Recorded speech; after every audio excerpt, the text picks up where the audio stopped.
Gotta testify. Pull up to the spot looking extra fly. For the day I die, I'ma touch the sky.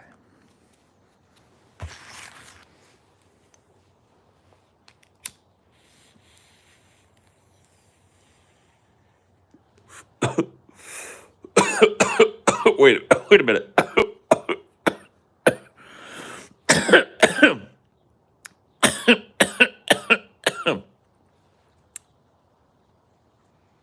Okay, we're fine.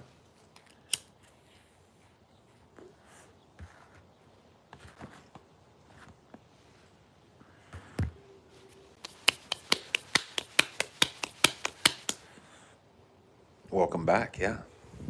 We made it home safe and sound. I did not get a big gulp, no. I resisted the urge to stop and get a big sugary drink, instead to come home and have some water.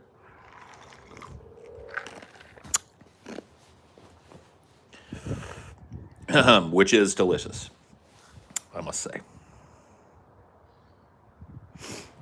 Yep, the mating call of my people.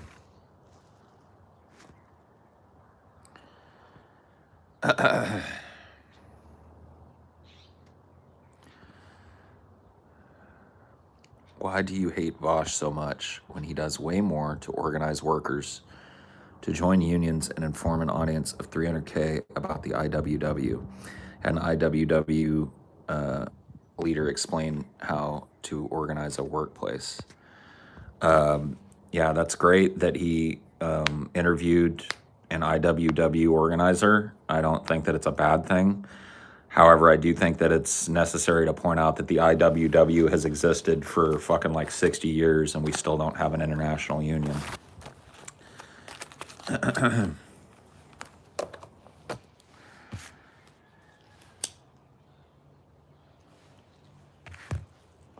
Boss. Why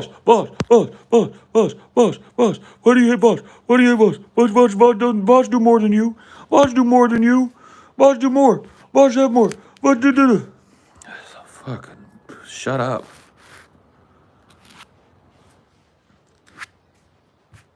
Got Voshitis, man.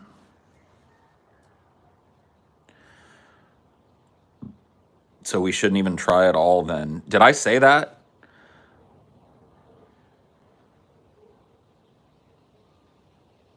Did I say that? Because if I didn't say that, then who are you arguing with?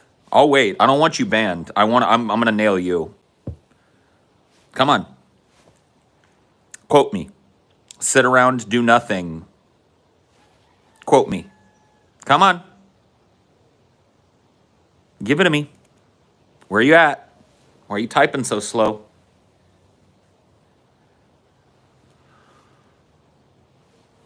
Man, slow typing.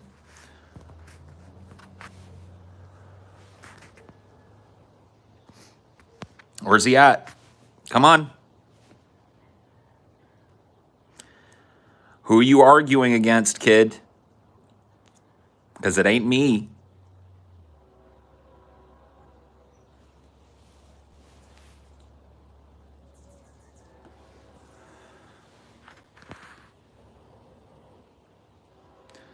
You were hating on the IWW. You said they haven't done anything when their membership has increased quite a lot. We can't go on strike every day. I didn't say... Once again, dude, you keep like... Everything that you state is something that I haven't said. I didn't say the IWW doesn't do anything. I said the IWW hasn't been effective in organizing the workers of the world in the last 30 years that they've existed, at least.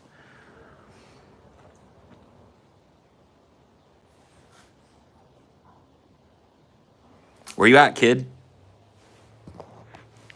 Where did like if you actually listen to me, you know that I don't think it's a good thing to strike. A strike is the last fucking resort.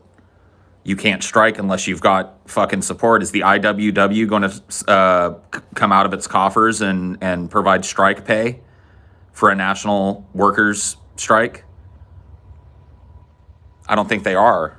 I don't think they've got the money. So what are we talking about here again? Where are we going?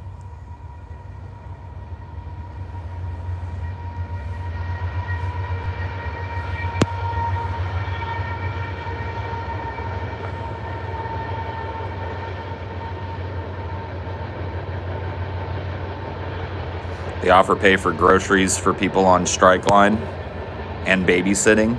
That's good for them. Are they going to offer strike pay for people at grocery stores, restaurants, factories, Amazon fulfillment centers, warehouses, truck stops, truck drivers, etc.? They got that kind of money in their pockets? Because if they do, what the fuck are they waiting for? Oh, wait, they don't? Okay.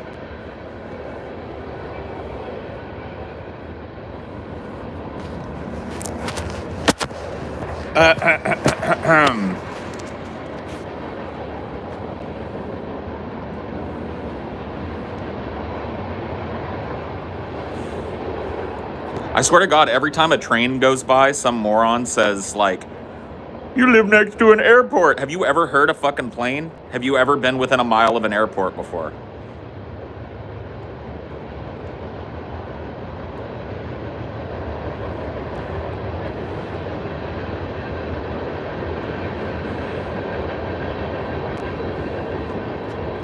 It sounds like you're saying if something doesn't totally fix the issue, then it's useless and doesn't count. No, that's what you want me to be saying so that you can make a very easy argument against me. What I'm saying is that the international workers of the world do not have the capacity to support a nationwide general strike. Not even close. So...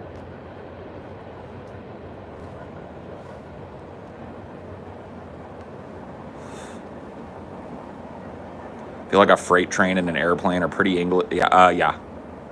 They sound pretty fucking different.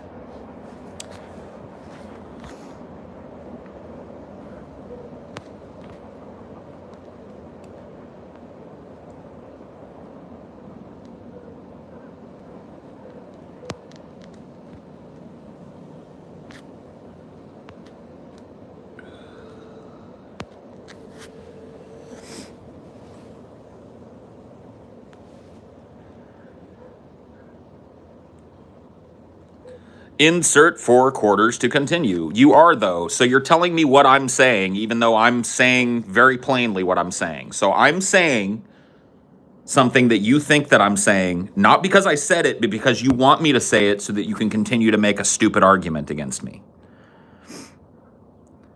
You're here pooping on them instead of educating yourself about a union movement that helps train people to organize their workplace. I grew up in a union movement that trained people to organize in their workplace. My father was a fucking union president. My parents are union members, retired union members, both of them. I'm a union kid. I've been the member of 2 different separate unions. How many you been a member of? How much studying have you done other than watching a Vosh video? I'll wait. Let me guess, you're a union representative or some shit, right? You're a fucking union expert, right? You know what it takes to have a nationwide walkout? And you think the IWW is on the line for that? Come on. Let's go. Where you at? Try making one post that doesn't put a word in my mouth.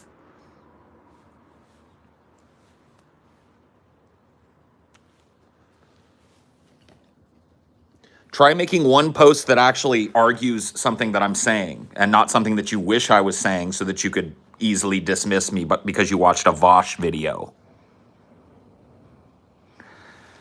I'm a civil engineer. I don't have a union to represent us. I will happily contribute to an organization that helps train workers. Then go ahead and do it. Go do it. Who's stopping you? Am I stopping you from doing it?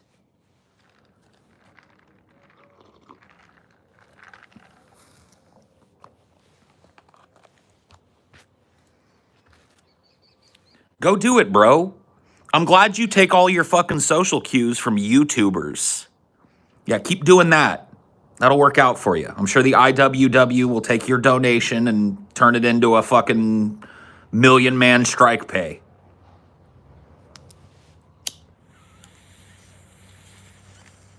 That's why they haven't done it in the last 30 years. You know, they've been waiting for your $5 donation. So get out there and do it. You're an activist now because you watched a 15-minute Vosh video. Go get it. Who's stopping you? Am I here fucking like, do not?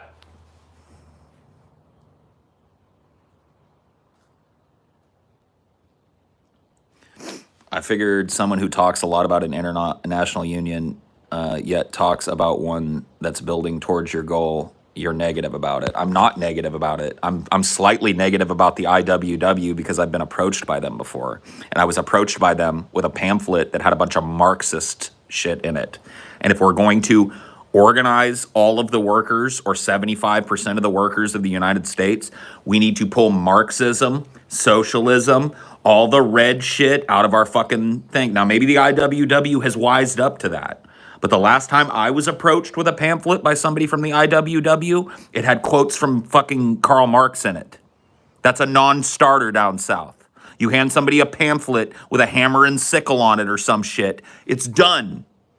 That's the problem I have with the IWW. Now, you want to go ahead and fucking donate to them? I'm not going to fucking stop you.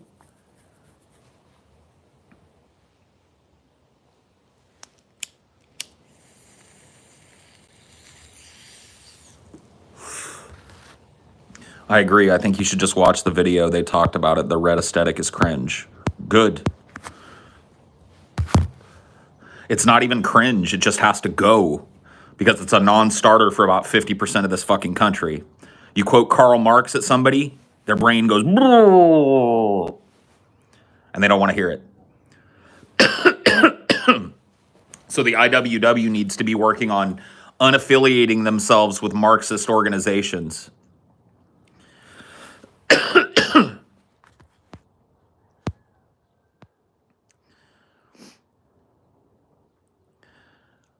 Once again, Dakota, when did I say not good enough equals don't try?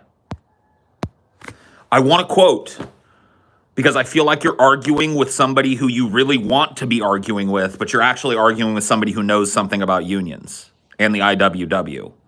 And so you just expected to come in here with like the talking points that you learned from a 15-minute Vosh video and fucking pwn me with them. And you haven't even fucking argued against something that I've said yet.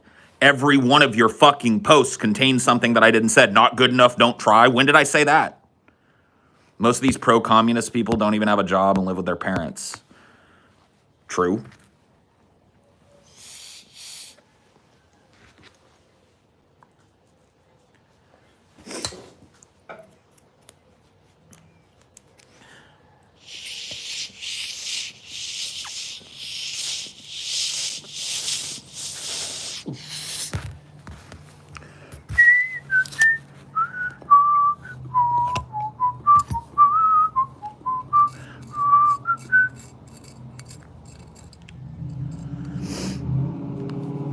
Parallel universe, Paul said it, maybe. Yeah. Maybe you're from a different dimension where I'm making stupid arguments.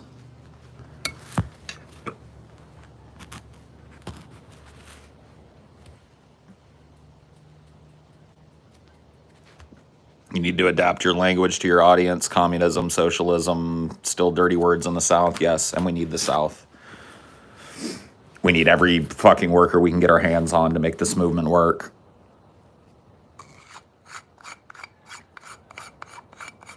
And it's got to be over with.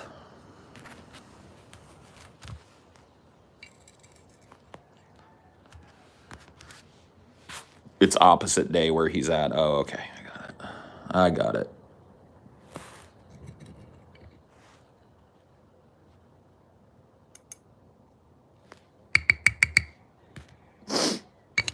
Bum, bum, bum, bum, bum.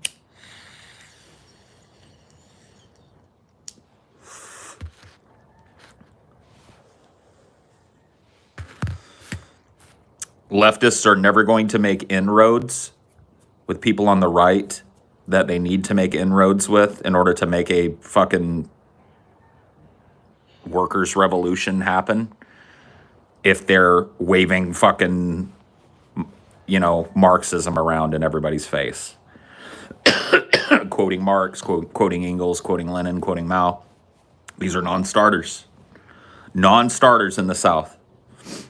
A national strike is possible, just not probable.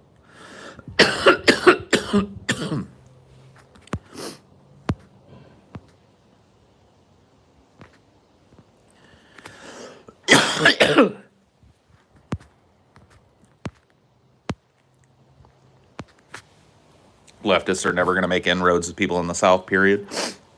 You're so fucking wrong, it's not even funny. That's so fucking sad. Now, I agree, if we just continue to be the type of leftists that we are now, which are radical leftists that somehow funnel all their support into mainstream candidates, then yeah, you're right. We're never going to make any inroads. But if we start talking the language of labor and stop talking the language of fucking Marxism and shit, just start talking the language of labor, we could make inroads.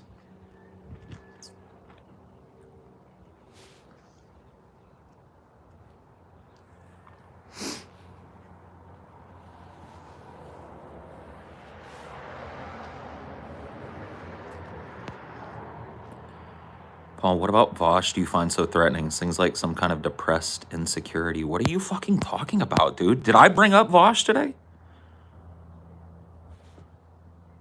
You want to rewind the tape?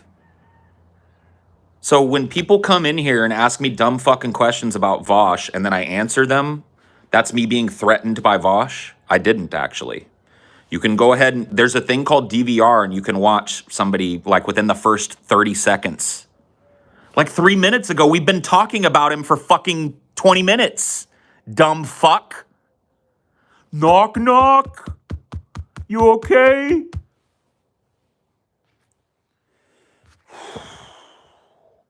The level of fucking stupidity that I have to deal with on a fucking day-to-day basis has got to be above most people. Too dumb to fucking live, bro. Too dumb to fucking live. Red-faced? Get the fuck out. Oh, there he goes. Bye.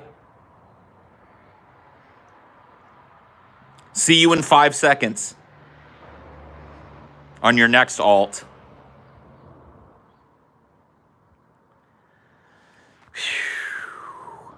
You do invite it in a way. How do I invite it? How do I invite it?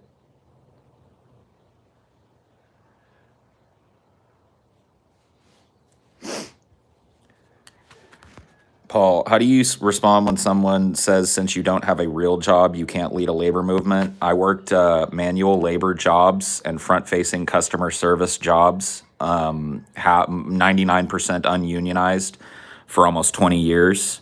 I moved out when I was 18, going on 19 years old, and I've been in the workplace ever since. For the last 5 years, I've been doing podcasting. Does that clear it up? Does that clear it up or no? Is that not enough of a fucking... Is close to 20 years working for other companies and working in fucking labor jobs, is that not enough?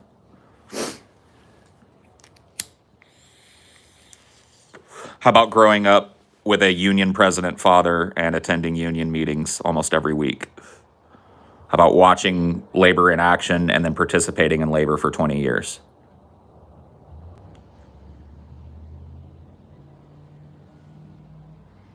That enough? That enough credential? Number two, how I would answer that there would be to say that I'm not trying to organize a labor movement. I'm not the person for that. I'm too acerbic. I'm too unpalatable.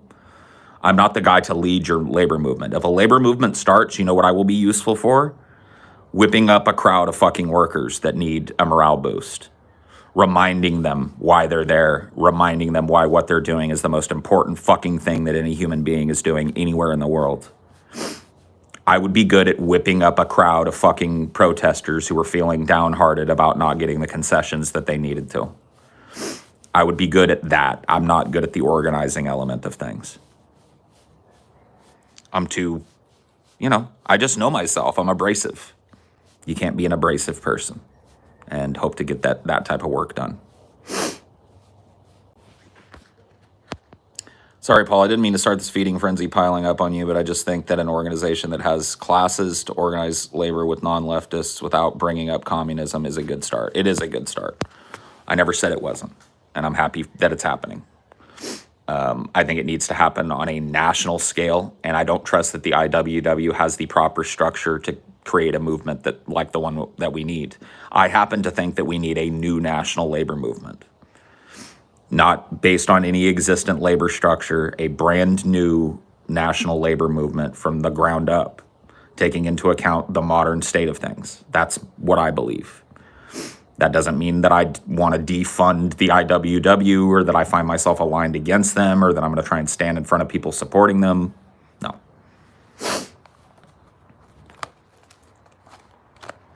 That's not the way it works.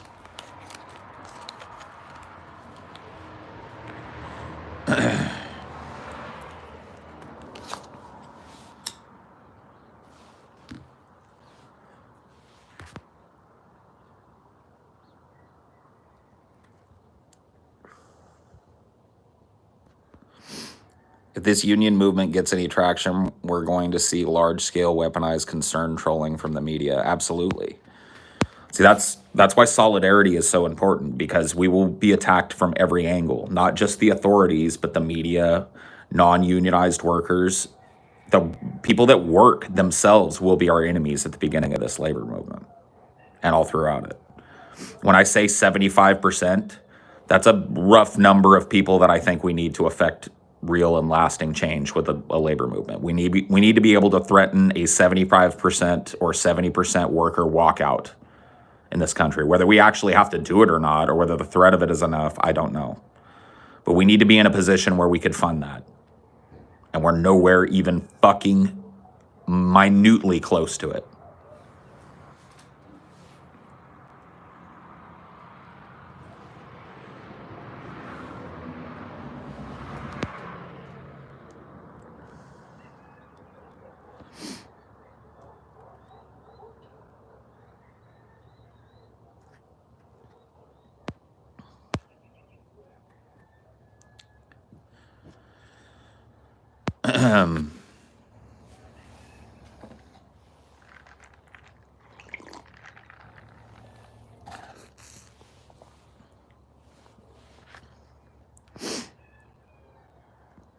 Do you have any idea how I would go about starting a labor movement across my entire university? So number one, you need, if you're actually serious, like if you're actually serious about trying to at least organize your workplace and move it towards a labor movement, you need to get in touch with other workplaces and start creating networks of other places that do what you do. So I would say the first thing that you need to do is read up on organizing. The second thing that you need to do is start making those connections with people that are in adjacent industries. Yeah, using social media groups, using Discord groups, however you can do it, group texts, whatever you want to do, you need to get people on board with this shit.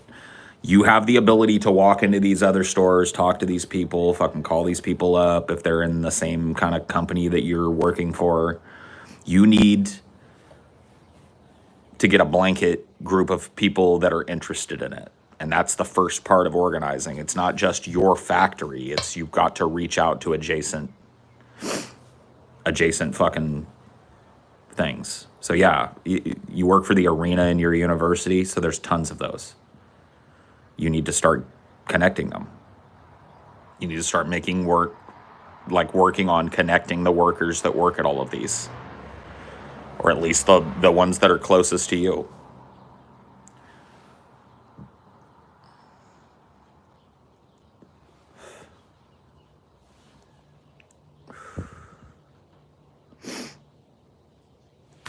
I mean, you're going to have to try harder than that, bro. I'll time you out and I'll let you try one more time.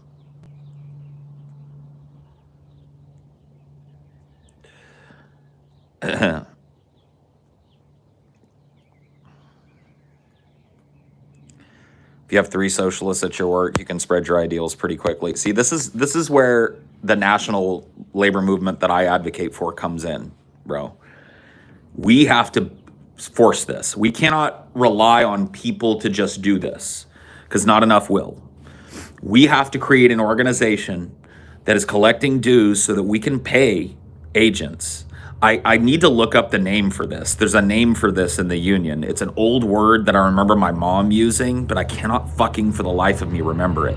A union Jake? I don't think that sounds Right.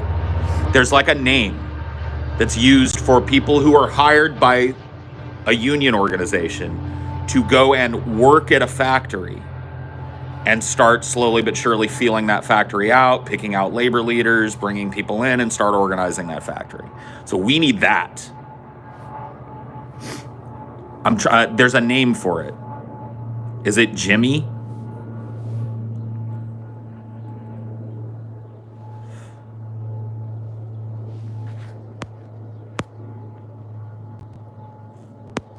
I'd love to see a Highdeology where you talk to your mom about old union strategies. Dude, I got to tell you, this was a couple of, this was before I moved.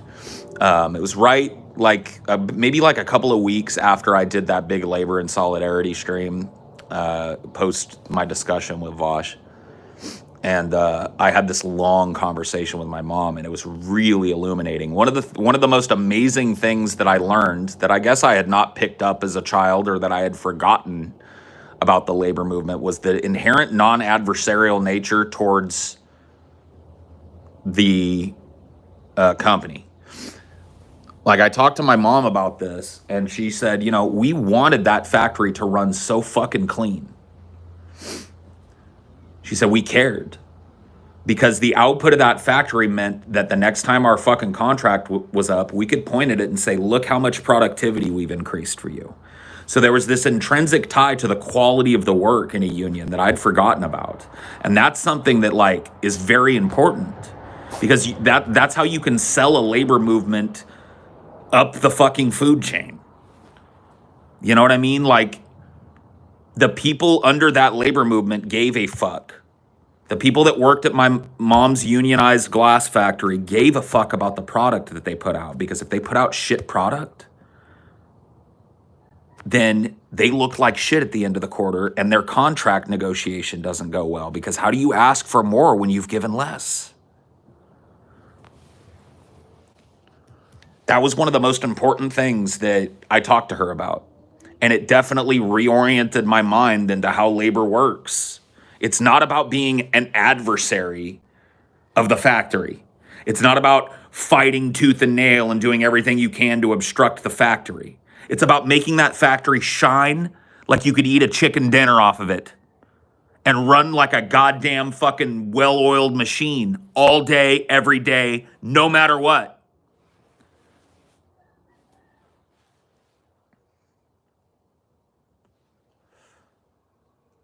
I haven't seen the Netflix doc about the glass company in Ohio bought out by a Chinese corporation, but the same exact thing happened to my parents.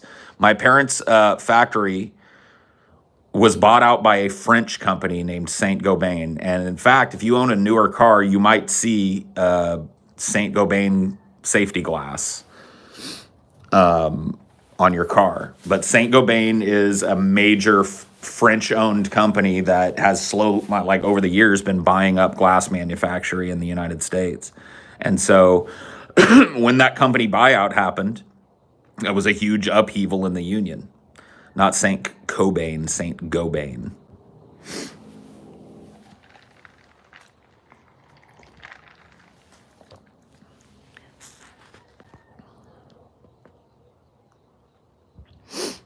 My grandfather worked at Firestone as a union leader and the leader on an assembly line. I remember him telling me how proud he was to have all the tires pass inspection, knew it meant a raise. Yep. But yeah, I would love to see. Here's the thing about my mom. She does not want notoriety at all. She does not want to be on one of these shows. She does not want to appear on the show. She doesn't want it. And so I can't force that. Now, what she might allow me to do is record a conversation with her and transcribe it and read it to you guys or something like that. But, I have to respect her boundaries. She's a very private person. She does not want notoriety. She lives a very small, quiet life, and that's what she wants. I mean, I wouldn't say her life is very small, but she keeps her circle very close, and she doesn't want people knowing who she is and where she is and how she is and what she's doing. And so, I don't know that necessarily means she won't do an interview with me, but I have to be cognizant of that.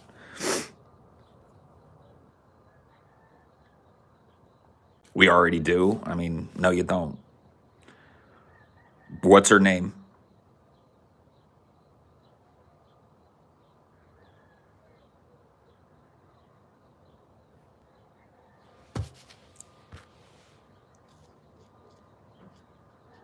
Paul's mom.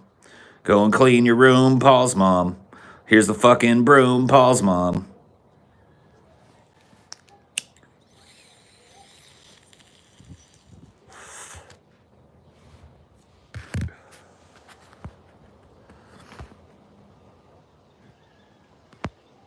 Mrs. Parkey, yeah. Matilda Parkey. And Ethel, huh? They don't care, so I don't care. Well, I wouldn't tell you guys if you did guess it, but I will tell you now that you have not guessed it.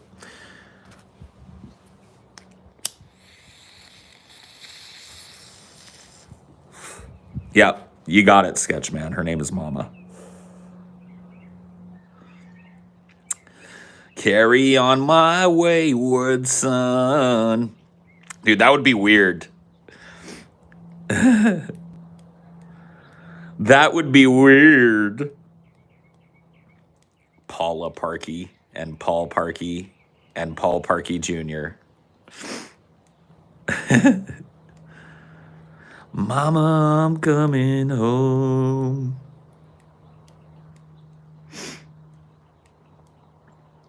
Oh, Donna, oh, Donna, I had a girl, and Donna was her name. Since she left me, I've never been the same, 'cause I love my girl. Oh, Donna, oh, where can she be? Where can she be?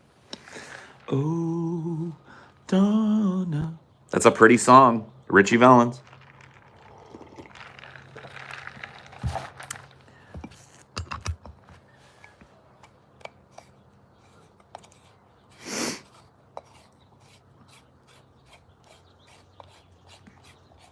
Write a labor organization song. Well, that's a good challenge. Something Dude, maybe Beauregard could write a fucking low-key labor song.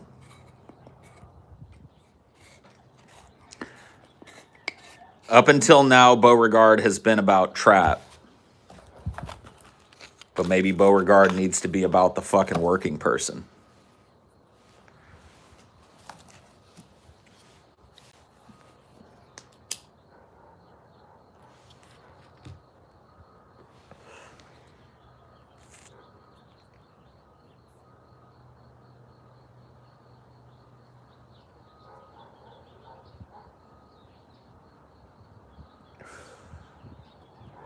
Needs to sing country folk music.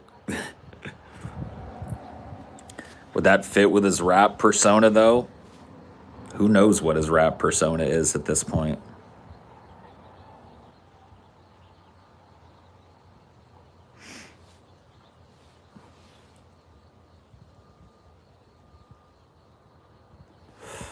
As soon as you're born, they make you feel small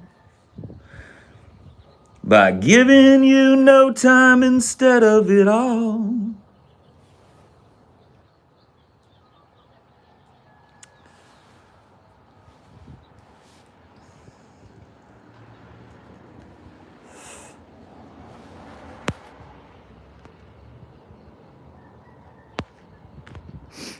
Crap persona.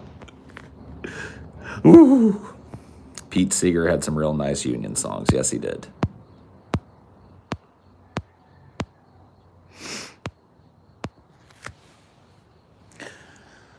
Till you're so fucking scared you feel nothing at all.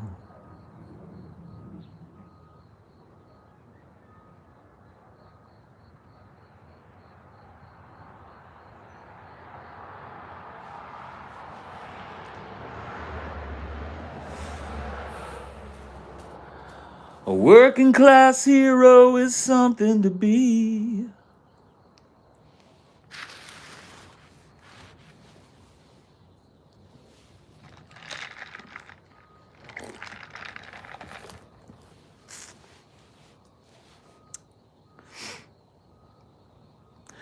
This land is my land, it isn't your land. I've got a shotgun, and you ain't got one. I'll blow your head off if you don't get off. This land is private property.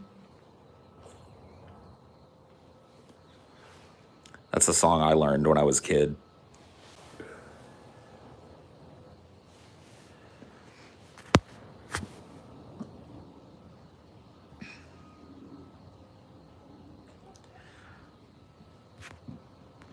Poorly.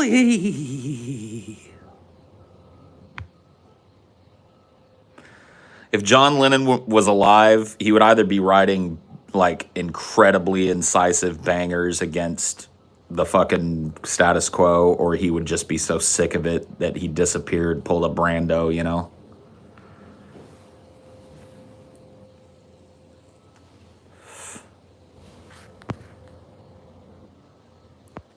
I played Andromeda. Yeah. That's actually the game I've been playing in my free time. And like I don't want to go into a whole fucking thing because a lot of people don't play the Mass Effect series. As a Mass Effect game, it sucks. As its own thing, it's actually kind of cool. Like the combat in it is way better than any Mass Effect game to this date. Like the combat doesn't even feel like a Mass Effect game, to be frank with you. It's like all actiony and shit, and I'm enjoying that. It's very mobile and fun. And so like I'm really enjoying the combat, but there's not a single likable character on the fucking roster, and that is so sad for a Mass Effect title. The main character is unlikable.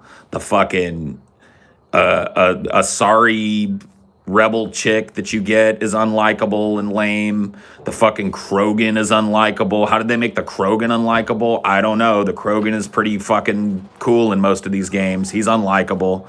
The fucking just there's not a likable character. Oh shit, baby. Oh, thank you. Thank you so much. You guys are gonna have to watch me eat another breakfast sandwich. I have been treated yet again. Thank you so much. These smell so good. Ooh, and some pepper jack cheese on this one. Damn, girl.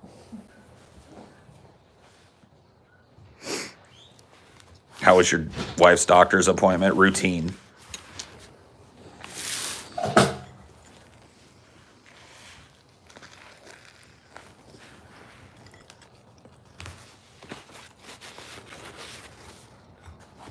Oh, good gravy.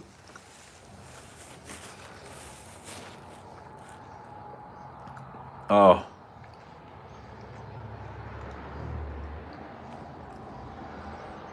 I could eat this and only this for the rest of my life. I swear to God. I don't know. You like my meatloaf and taters. I know. I like your other, like, I'm just saying. Yeah.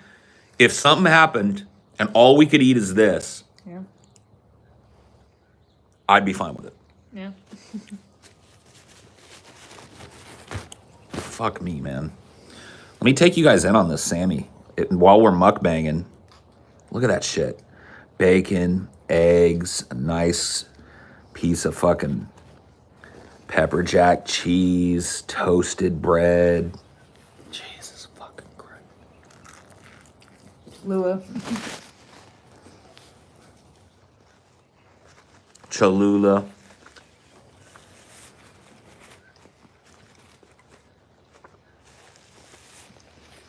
Oh.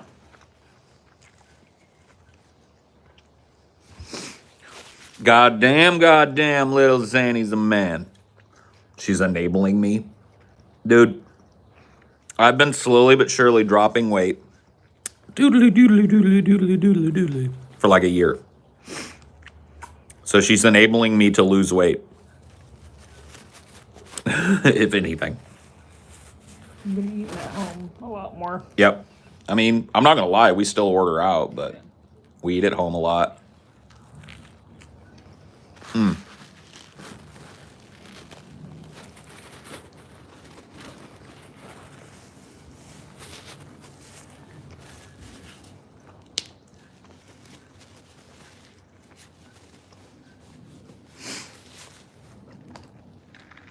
No way you just heard Paul sing Lil Xan. Why not? I like Lil Xan.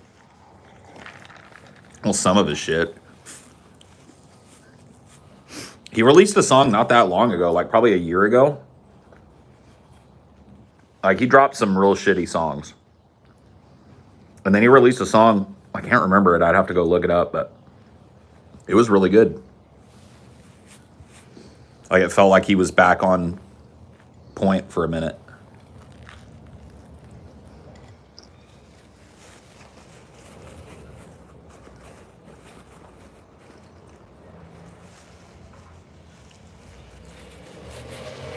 Much love, Lord Salt. Thank you.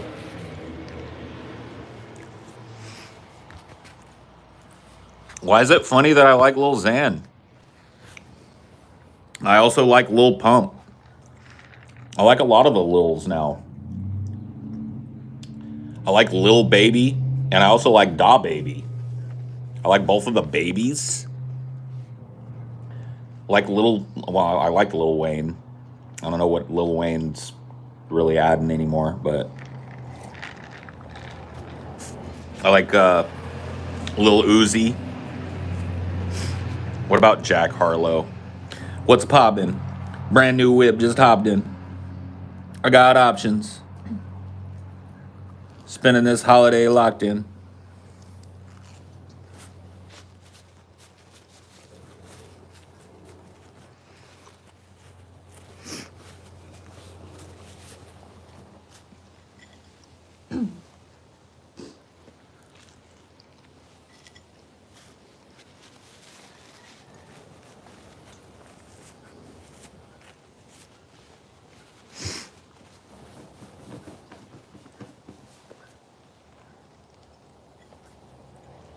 Lil Richard?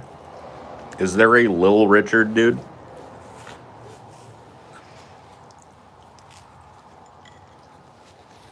I think my favorite, like, current, popular, modern hip-hop artist is Ski Mask. Or they just mean like normal Little Richard. Well, they said Lil, though.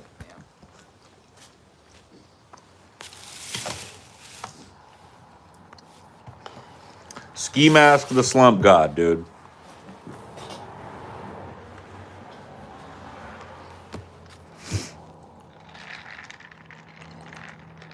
I'd also like to thank Little Pimp. I'd like to thank Little Pimp for his support.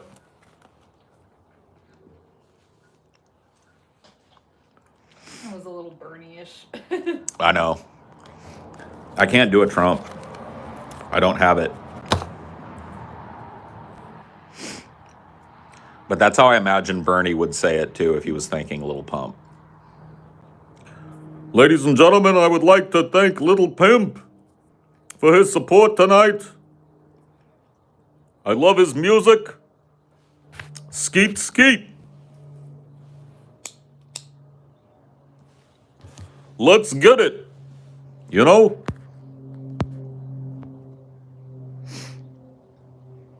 Remember TJ's rap name, White Boy Spicy? Yeah, that's a pretty good one.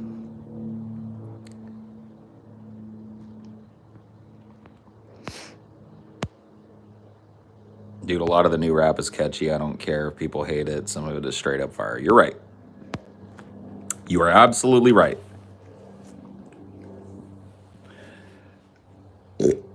Excuse me. Excuse me. Excuse me.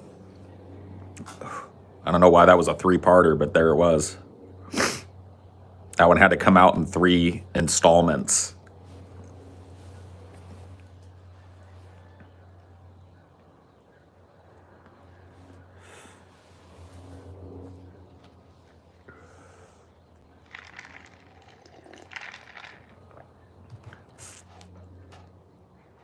A 3-act play of a burp. I know. Well, I don't know why that had to happen that way. Who's the shortest of you, TJ, and Scotty? I swear, me and Scotty went back to back once, and the height difference between us was negligible. It was determined that Scotty and I are the same height. So Scotty and I both float somewhere between 6'1" and 6'2". And TJ is what is he, 6'6"? Yeah, I think so.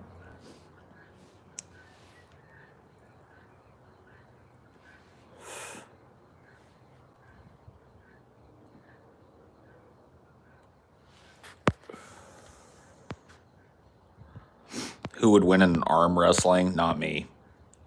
Probably not me. I don't know, maybe. I haven't arm wrestled in a hot minute.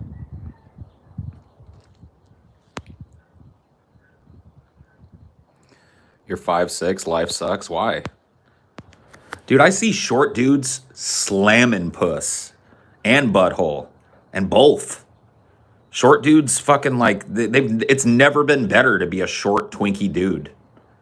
Go out there and get laid, bro. What are you talking about? Like the whole like, oh, I'm a shorter guy. Yeah, Prince was 5'2". He had to climb a step ladder to fuck most of the chicks he fucked.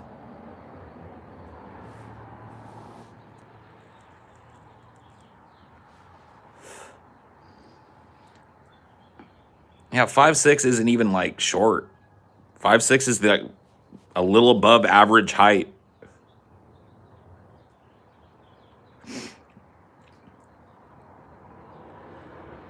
I will admit though, it's easy for me to say that because I'm over 6 feet tall. You know what I mean? So it's very easy for a dude that's 6 foot to go like, oh, it's no big deal, bro. But I don't have to live in your tiny little midget shoes, you know? So I don't.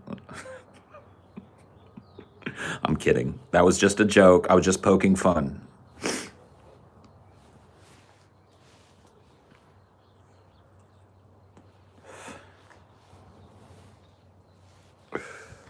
Yeah, Ro Jogan's 5'7". Can you imagine like TJ meeting Joe Rogan? Joe must have shook hands with TJ's belly button. Like TJ could have just like rested his arm on Joe's head. I wish I could have seen that shit. They put Joe up on a platform. Like on the show, it looks like they're roughly the equal size, but dude, Joe's like the same height as Chelsea. I think Chelsea's like 5'5", 5'6". Joe Rogan's got an inch on Chelsea.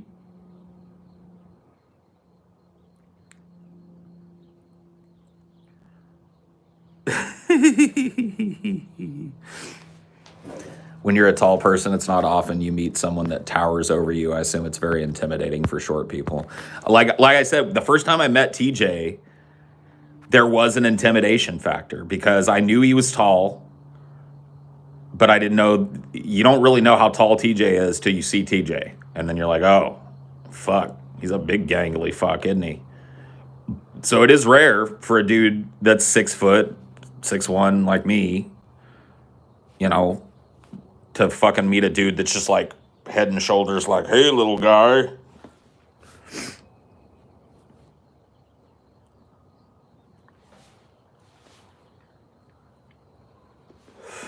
But, I mean, I don't know. I wasn't like threatened by it. You thought I was 6'5"? That's ridiculous.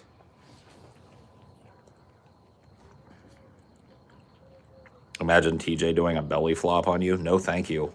That would hurt. That would be ouchy.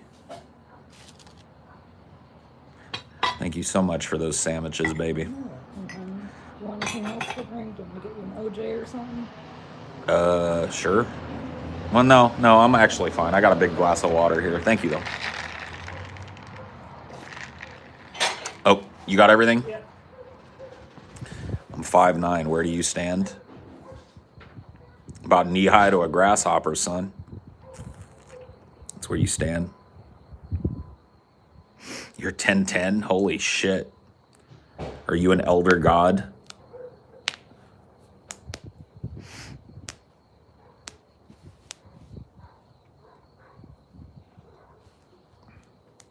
You're infinity feet tall.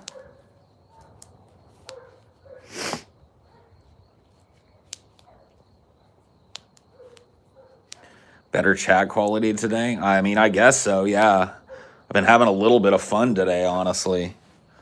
I mean, it's kind of hitting a lull now that everybody's on this fucking height kick, but I feel like it'll kick back up. Had some arguments and shit. It was good.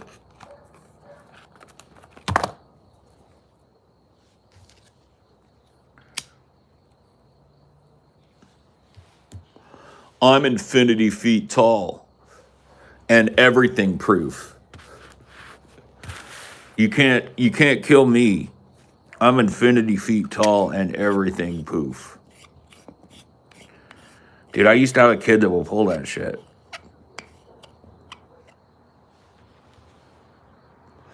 There was a kid in the neighborhood that when we would go out and play like soldiers or whatever, you know, he would say he was fucking everything poof. And we'd be like, no, you're not. You just ate a grenade, bro. You're dead. Nuh-uh, I'm everything poof. It's like, fuck you. We're not paying. We're not fucking playing with you anymore. Then we got a talking to for that because his mom was all sad that he came home sad because we didn't want to play with him anymore. It's fucking lame, dude.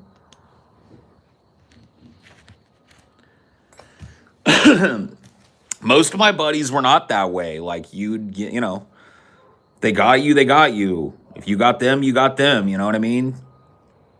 Getting fucking shot was half the fun, but not for that kid. He was like, no.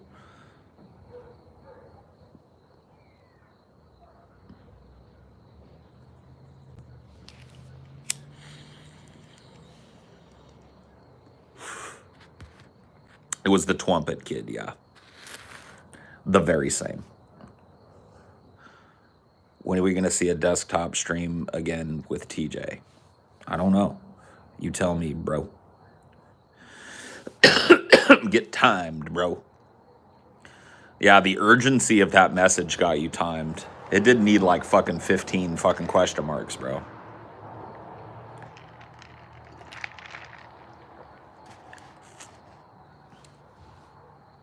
The Twampet story, dude. Oh my God, what a fucking nightmare that was.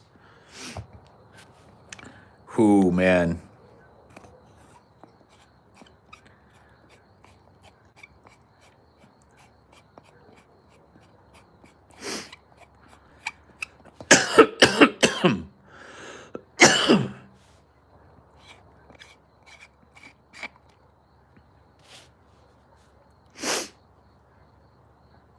You ever see your dad get into a fight? No. No, I never did. That's the closest it came, was the Twampet story. I have a feeling that my dad was very close to getting in a fist fight that day. But I had to come clean.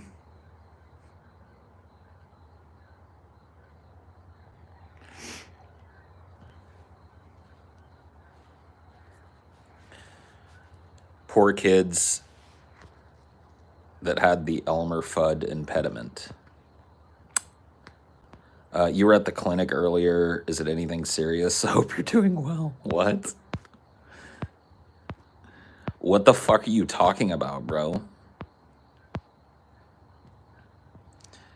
It was a doctor's appointment.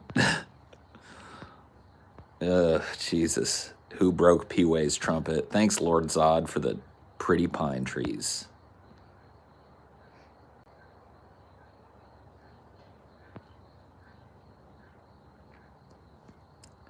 Is Paul getting an abortion? Yeah. You got me. Paul, what happened to my trumpet?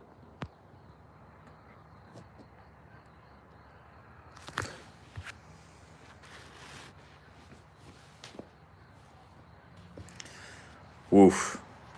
That was a neighborhood kerfluffle, dude.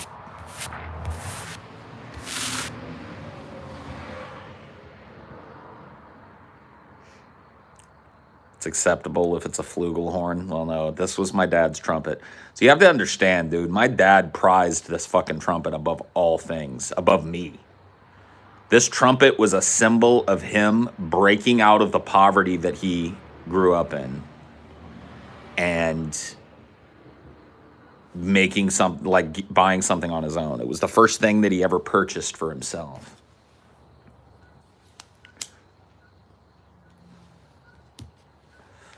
So it was, you know, it was a very special trumpet to him.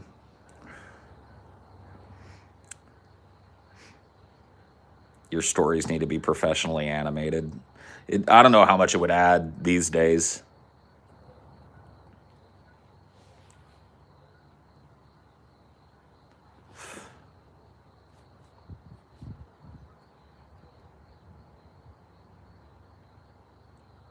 That's why the story is so good. The stakes are high. I mean, yeah.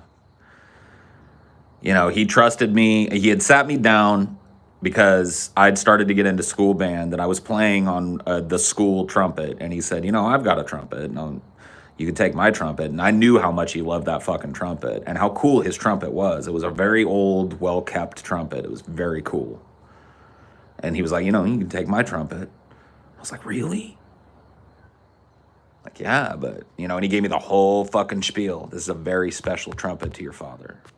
And he told me his whole story. I was young. I didn't even have money to have shoes on my feet a lot of the time. And I got my first job. And this was the first thing that I bought for myself was this trumpet. And I taught myself how to play it. And I got into a jazz band. And it was important in my life. It was the first thing I did for myself. And I was like, wow. So he said, you know, you have to take very good care of this trumpet. You have to be very careful with it. And I'll show you. Here's how you put it in the case. And here's how you hold it. You go ahead and play it, and he, you know, let me play with it a little bit and showed me how to clean it out, clean the spit valve and the whole nine, how to put it back in the nice velvet-lined case that he had for it. So I was prepared, man. I was well prepared for this shit. I had no excuse to do what I done. Why you done what you done, Paul Zigo, I will never know. I went to school that day, played the trumpet at band practice. Everything was cool. Showed it off to my band teacher who thought it was neat. I was on the bus on the way home. All the boys, like all the kids were crowded around. They wanted to see the trumpet. And we're on a fucking school bus, so it's bumping around, boom, boom, boom, boom, boom, boom, boom. You know what I mean? But I wanted to show off because it was cool. It was cool to me because it was cool to my dad. So I wanted to show off, so I popped it open. You know what I mean? And pulled it out, and everybody was like, wow, you know, and like, can I hold it? And I was like, no, you can't. You can't really hold it. And the bus fucking hit a bump or something, and I dropped the fucking goddamn trumpet. Like it went boom out of my hands and fell down by my feet, and I was like, oh shit. And I picked it up and immediately saw that the bell had a dent in it, like that big. Trumpet, like, those types of instruments are very fucking, you can't knock them around. You got to be real careful with them. The bell, the most noticeable part of the trumpet, had a dent in it. I cannot even tell you how deep my heart sank. I knew I was fucking dead. Dead.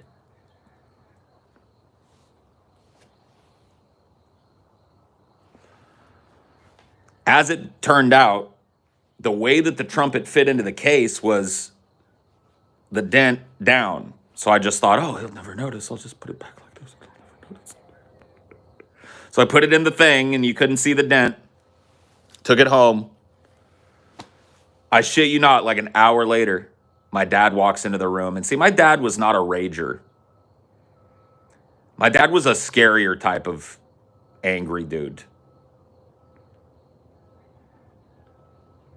He's like, comes in all quiet and steely and shit. It's like,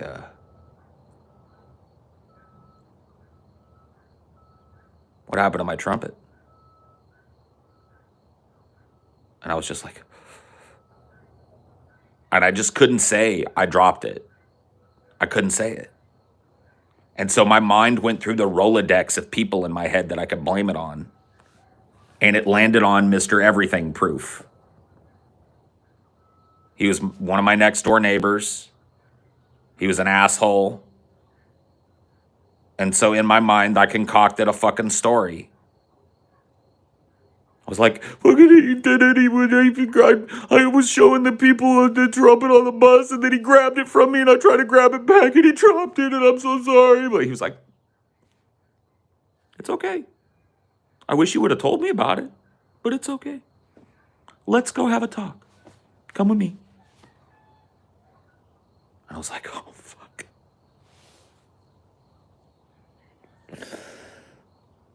Oh, no.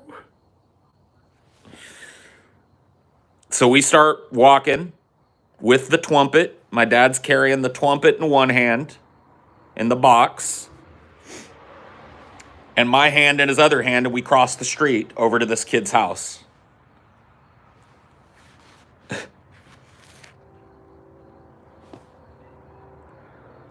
Oh my God, man. The worst feeling in the fucking world, I gotta tell you. I knew I was marching to my fucking... I was marching to my grave. So my dad knocks on the door. Kid's mom answers. Now, we are not super friendly with these people. That's something that I probably should have filled you in on earlier before we got to the door. It's not like we were like the Hatfields and the McCoys, but we didn't like each other much. Like, just like the kids didn't like their kids, the parents didn't really like each other. You know, they didn't, it was like an oil and water type of situation, okay? Not the best neighborly situation already. So my dad knocks on the door, kid's mom fucking answers. And she's like, yes. My dad said, I have to show you something. Opens the trumpet, pulls it out, and he says, your son grabbed this from my son on the bus and dropped it and did some damage to it. And she called his name. I'll never forget it. And I knew he was dead. She called his name. I'll just say his name was Frank. Frank!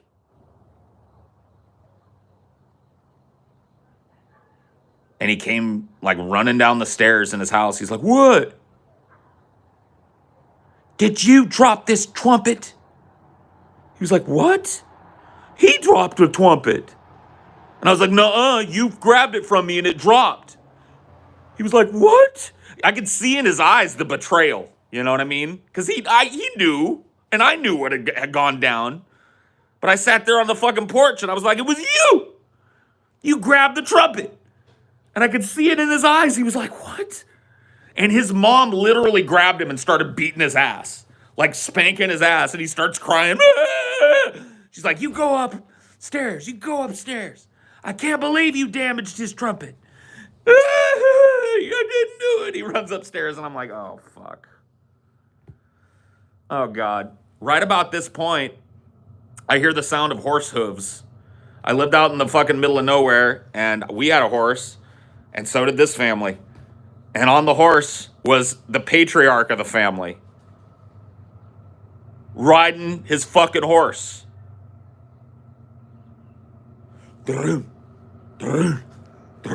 Up the fucking street, and I'm like, oh my God. Here it goes. He gets off his fucking horse, fucking pulls it up in his yard, and gets off his fucking horse, steps out of it, swaggers up. Seems to be a problem here. So my dad explains it to him again.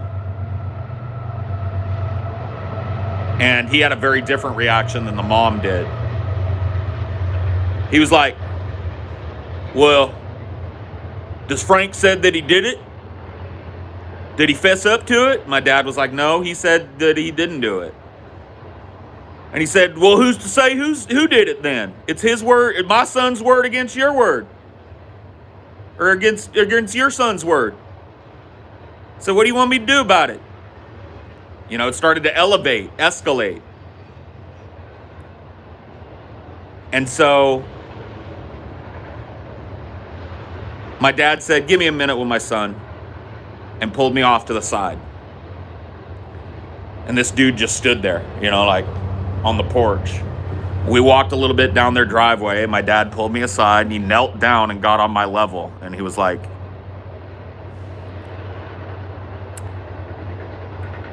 I might be getting in a fight. over this. So I want to know for absolute certain that you're telling the truth. If this kid grabbed the trumpet and dented it, then it's worth me getting in a fight.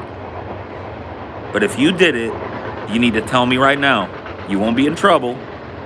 You need to tell me right now. And I was like, I did it. I did it. I was scared to tell you, but he didn't do it. He was looking at it. He was there, but I did it. My dad said, okay. And he walked up to this dude, put his hand out. He said, I'm sorry for bothering you. My son just fessed up to me. That's right. You know, my dad ate humble pie with this dude he didn't like, that he was ready to go to fisticuffs with 1 second ago. And then it was like the death march back to the house. Dad picked up the trumpet, picked up my hand, and just started walking. Didn't say a word. Didn't like squeeze my hand hard or anything. He picked up my hand, and I thought, like, holy fuck, am I going to get away with this? No.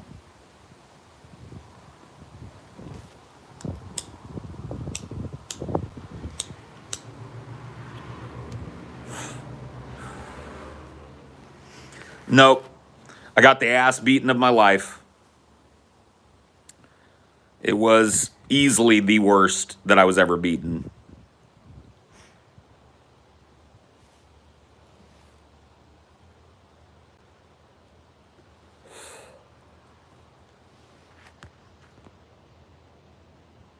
My dad did get it fixed, yes. My dad took it into a music store, took it into the music store he bought it from. I'm trying to remember the name of it.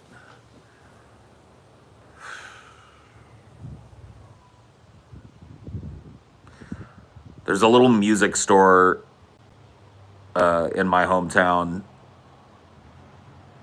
It has like an Italian last name, but I can't remember the name of it. King Toots.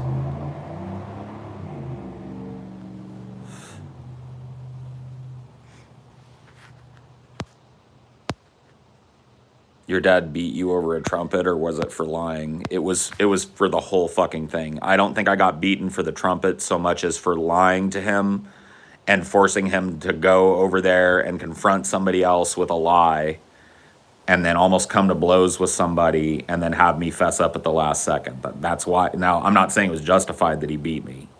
It wasn't. It was a horrible thing, but that was his justification for it. I was being beaten for the whole event, for him having to go over there and then having to fucking shake the hand of a dude that he hated.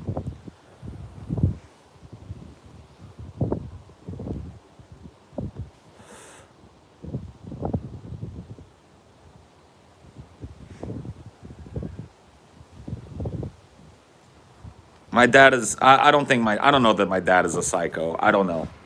Dude, it was way more common for kids to be beaten in my day and even more common in his day. You need to understand, like, if everybody that beat a child back in the day was a psycho, then there was nothing but psychos back in the day. People beat their children.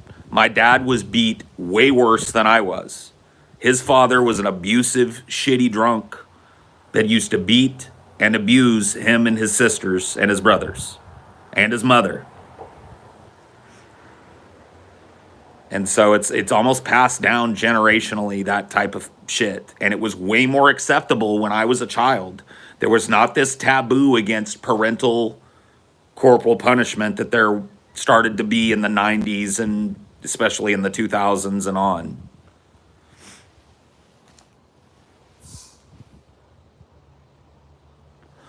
It doesn't excuse what he did to me, and I'm not trying to make excuses for what he did to me. But I am trying to give it social context.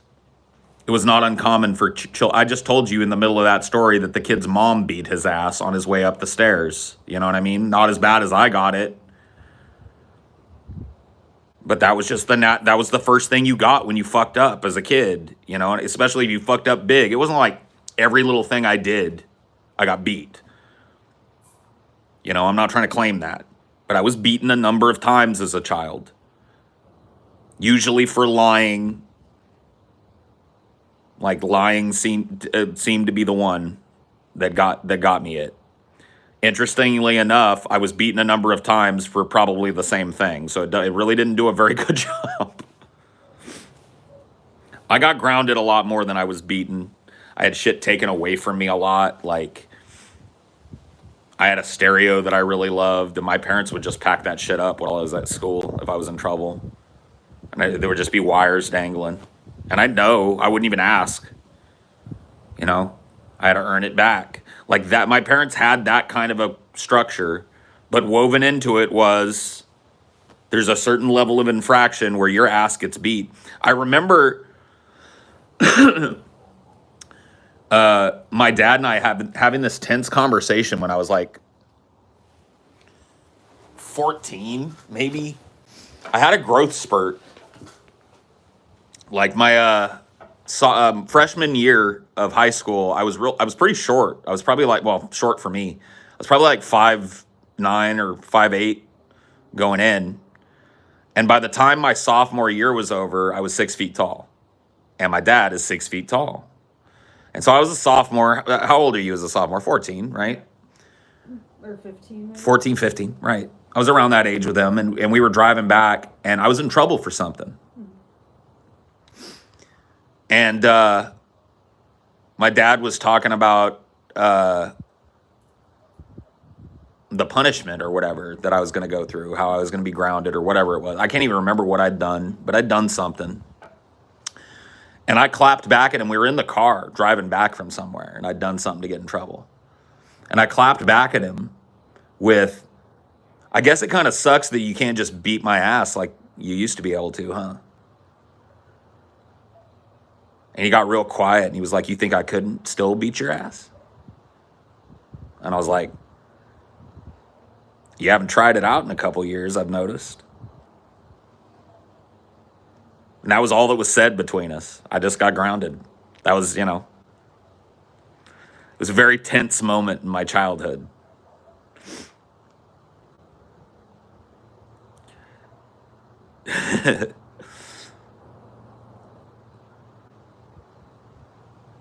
The Mexican standoff, yeah. I just don't think he wanted to go there anymore because he couldn't hold me down and beat the fuck out of me.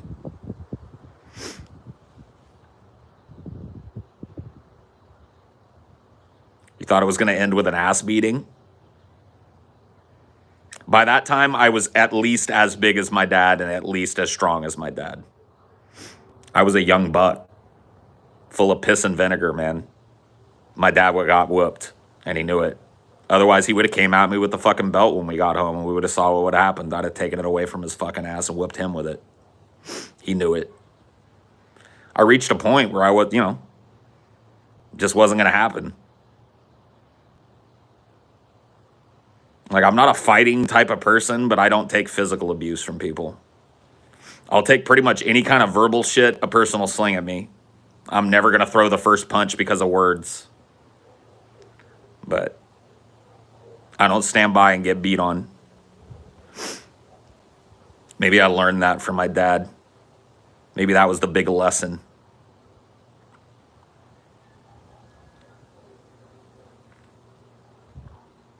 How tall was your dad? 6 even.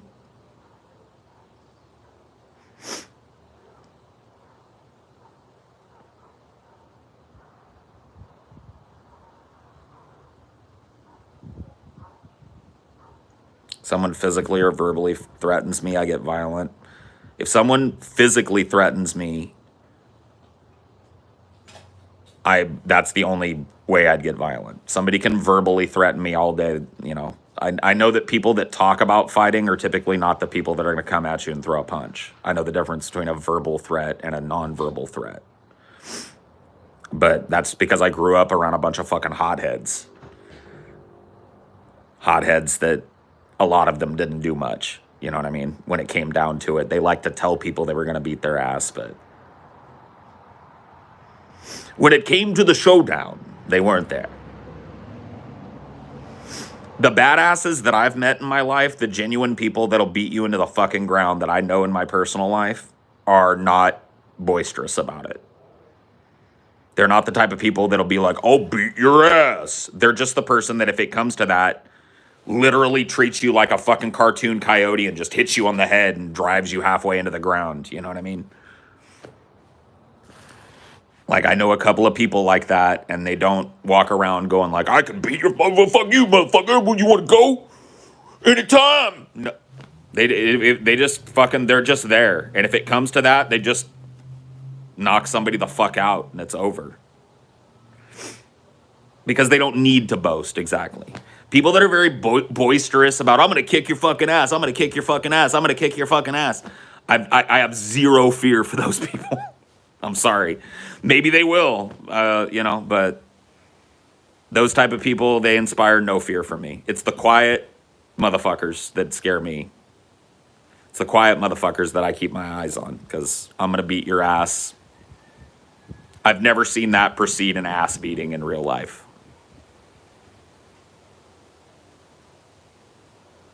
Never. I've seen it precede a couple of getting asses beat, but I've never seen it actually turn into somebody beating somebody's ass in real life. Oh.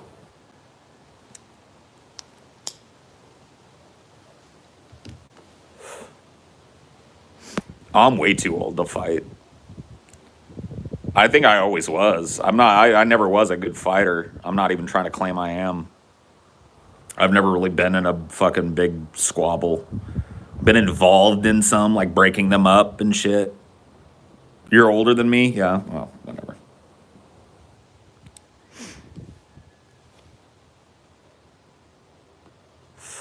Probably throw my back out trying to throw a punch. True. Same.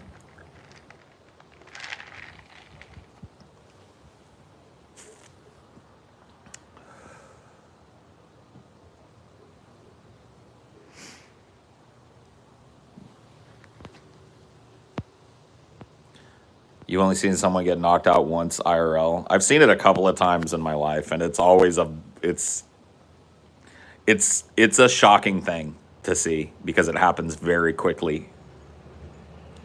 It's not like in the movies, you know what I mean? Somebody just gets and goes like a dead body, you know what I mean? And hits the ground hard, and you're like, oh! I've seen it a couple of times. It's never a pretty thing to see. No, it isn't. It's always just like that, too. It's one of those short, powerful punches. It's never like one of these big loping overhands that knocks somebody out. It's one of those like, boom! And you just see the head go, and the lights go out. And you're like, ugh. Sometimes they go down weird on their legs and shit. Oh, my fucking God, dude. Ugh. I hate seeing it.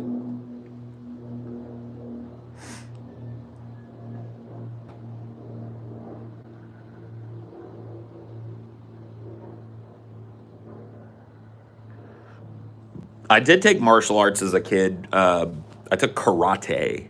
No, I took karate as a kid.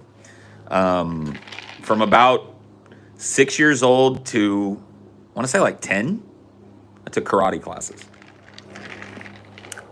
I got to, I want to say I got to green belt, or I can't remember how the belts went. It was like white, orange, purple, green, red, brown, black, I think I can't remember. But I got a little ways up the thing. I did my katas and all that shit. I learned how to do the kata stuff. It was mostly like little kid self-defense stuff. I don't remember any of it.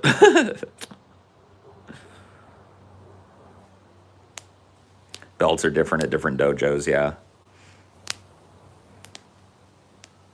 Yeah, the place that I went to, I actually found a brochure for it in a box that my mom sent me of some old stuff that she had in her attic. That was like a box that was labeled PJ, and it was called Kumite. I was like, oh, cool. Like that was the name of the dojo that I went to.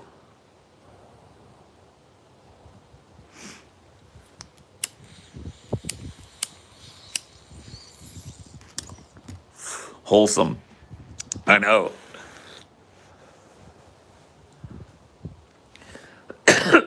Did anybody ever call you PPJ? Nope. The plays on my nickname when I was a kid, I'll try and give you all the ones I remember. Of course, you know Peaches. I've told the story of that one. My mom still calls me that. So does my stepdad. So Peaches was one that usually, mostly just my close family, like my mom and stepdad would call me that. My sisters, they would shorten it to Peach a lot, which is not really shortening it. It's like adding 2 letters, but whatever. I guess it's removing a fucking consonant. So, or removing a fucking, what do you call those? Not a consonant, a fucking, what do you call those? Syllable. Brain no work. What else was I called? Oh, a lot of people would switch around the P and the J and call me JP. So I was called JP a lot. Mostly uncles and aunts would call me JP. Chat brain no work either, I know. I don't remember any of my katas, dude. I'd have to learn another kata. I've been thinking about picking up something low impact like Tai Chi, dude. Just come out here in the mornings in my fucking like boxer shorts and do Tai Chi as the sun is coming up. What do you think?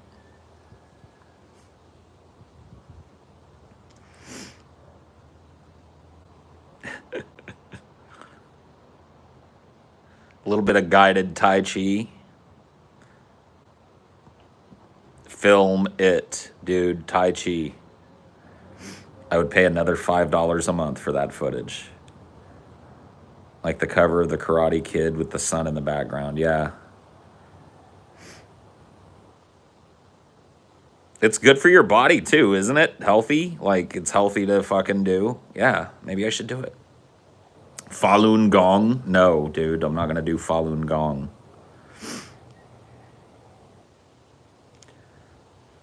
That sounds horrible. Morning Tai Chi with Paul.